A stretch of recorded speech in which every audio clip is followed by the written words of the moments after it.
I'm a professor of sociology, so you might think that makes me a thoughtful intellectual, or maybe an out-of-touch academic with my nose buried in a book all the time. But like you, I'm more than one-dimensional.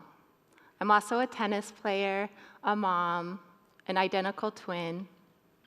Before I was a professor, I was a union organizer, and before that, I was a high school cheerleader. Maybe you wouldn't have guessed that one. But like you and me, refugees are also multidimensional.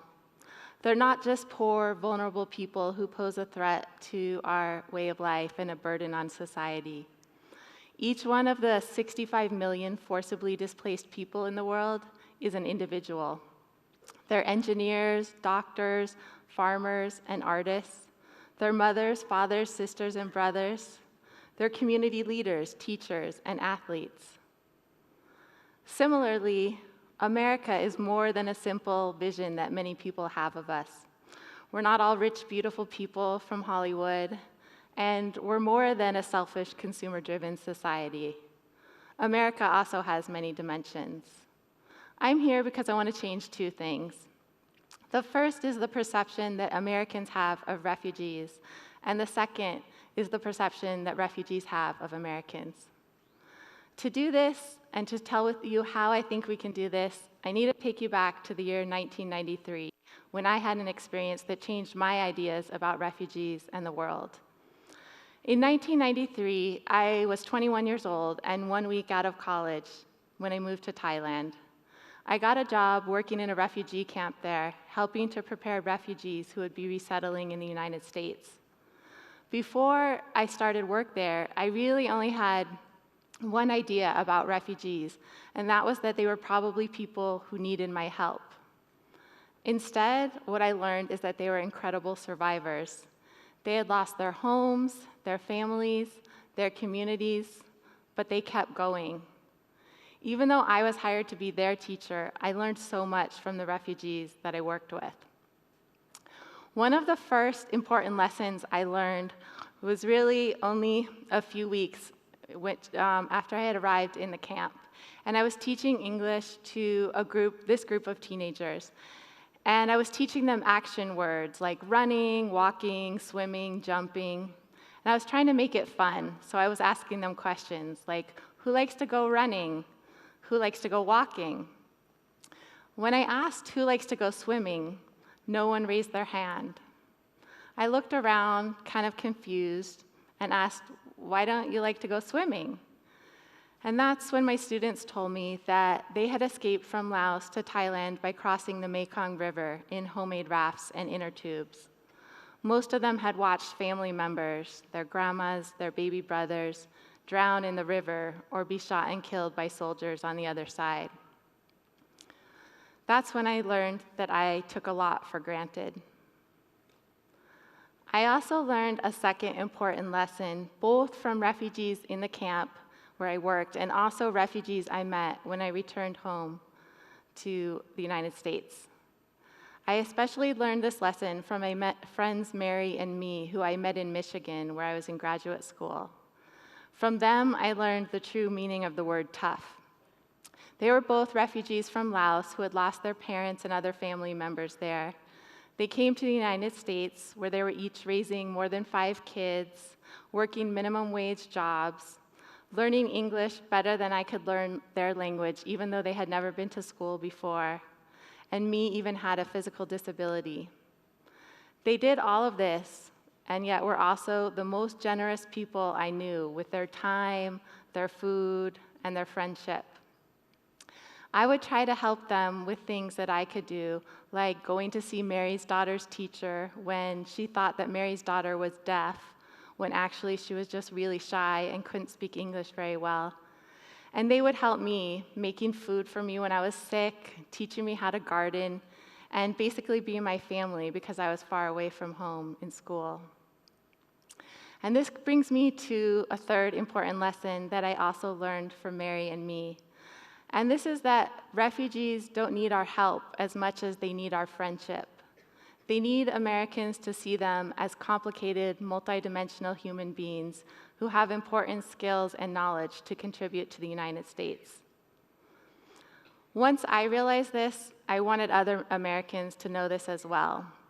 So I started the Refugee Well-being Project, which brings together college students and refugees to learn from each other and to work together to change their communities, to make their communities better places for refugees to resettle by mobilizing resources that they need to start new lives. I started the project in the year 2000 in Michigan and then moved it to New Mexico in 2006, where it's been running ever since. Hundreds and hundreds of refugees and students have participated in the project. Refugees from Southeast Asia, from the Middle East, and from Africa. Refugees like Nafisa, who came here from Afghanistan last year as a single mom with her 5 kids, and people like Assad, who came here from Iraq by himself and is a computer scientist who works for the city of Albuquerque right now. Each one of these refugees has brought with them different talents, different dreams, and different knowledge, which they've shared with the students. The students have benefited from learning from the refugees, just as the refugees have benefited from learning from the students, and they've all benefited from forming relationships together. This is Freedance. She came to the United States in 2007 from Burundi with her husband and her 4 kids. And this is what she said about her experience in the Refugee Well-being Project. As refugees, we receive so much food and clothing and shoes, but then would these white people, would they accept food and water from us? And so you guys came in and you were hanging out with us and eating with us, and we were completely in shock. And we were so amazed that a group of white people would come to our house. Our friends in Tanzania are asking, so the American people, do they really say hello to you and greet you and hang out with you? And we say, oh yeah, they do, and they're our friends. And they're like, well, then America is a good country. Freedance makes a few really important points here. The first is that she wanted to be treated like a person, not a refugee.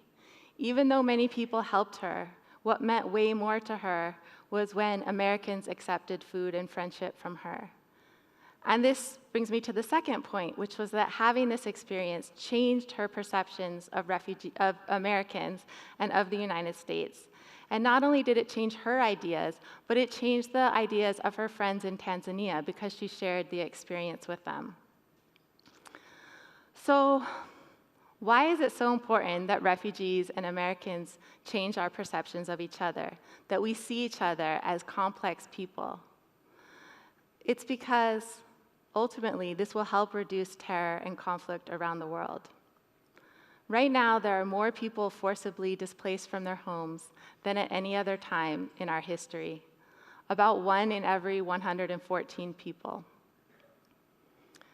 Imagine how you would feel if you suddenly had to flee from your home, leave everything behind, and go to a new country where you didn't speak the language, you didn't understand the laws or the customs, and you knew that you might never be able to return to your home country or see your family ever again.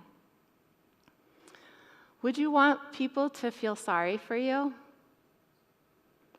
To consider you a burden? To be afraid of you? It's easy to recognize complexity in ourselves, but much harder to see it in others. It's especially difficult when the other people come from faraway places and have experiences that seem really different from our own. I never thought that 20 years after coming back from Thailand that I would still be working with refugees, but it's because it changed my life. I hope that these stories of refugees and Americans have made you rethink the relationship that you can have with refugees too. I invite you to find out. Thank you.